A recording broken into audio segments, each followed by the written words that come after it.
A long road to recovery ahead for two motorcyclists. They say they were thrown from their bike after hitting a hole on a Missouri highway. It's a hole created for a state road project. Tonight, News 4 Investigates Susan Alcori takes a closer look if enough was done to keep drivers safe.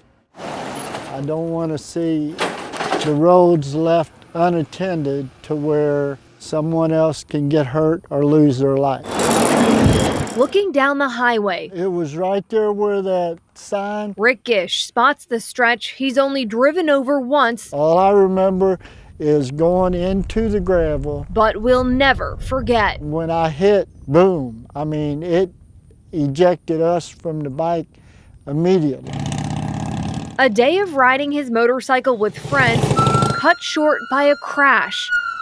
My face was what hit the gravel. That totaled Gish's bike and sent him and his passenger to the hospital. I just feel like it was not anything that I could have done. Gravel was washed away. He points to this hole that spans Highway H on the outskirts of St. Charles County.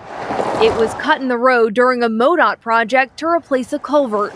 We learned work started on September 27th, almost a week before Gish drove through on October 3rd. It was pure neglect from whoever was assigned to fix that piece of pavement. This St. Charles County Police crash diagram shows where Gish's motorcycle hit, throwing him and his friend off the bike and into oncoming traffic. Rick was laying right here, feet this away, head this away, and Tracy was laying up in this area right here with her feet this away and her head this away. In the responding officer's report, he wrote the hole was filled in with gravel that had been washed away, causing a large hole in the pavement, especially hazardous to motorcycles. I'm 65 years old. I've been riding motorcycles all my life. I don't know if I ever want to get back on another bike. As far as what happened out here, MoDOT turned down multiple requests for an interview with us. But we do know that hours after the crash, the road looked like this. Crews came back out and filled in the hole with gravel. Donna Bunch was riding behind Gish that day. This is the hole that we hit, and it was every bit of a foot deep when we hit it that day. She keeps questioning why there wasn't more warning. Everybody had already slowed down so much. Even though the speed limit is 55, she says their group slowed down because another driver stopped along the road. We were only doing 35, 40 mile an hour when he hit the hole. It was at that moment she remembers seeing a hazard sign. It said uneven pavement. I mean, it was right on top of the hole. The police report backs that up. The officer noted two orange signs on either side of the culvert warned of the bump. I just want somebody accountable for what happened that day. Somebody needs to fix that road. MoDOT uses this website to list road construction, but when we looked, the Highway H project didn't show up. It's something we asked the department about, but never got a response. So we started calling county leaders to get answers.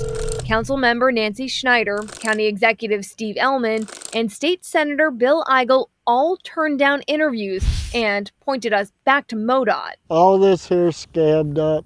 Rick uses a cane to walk while he recovers. I had 3 fractured ribs, a slight concussion, and then severe road rash. His friend Tracy spent 3 weeks in the hospital. I'm more terrified to the fact that my passenger will never walk right again because of the surgery she had to have on her left foot. In the days since the crash, he keeps looking back. It just don't make any sense.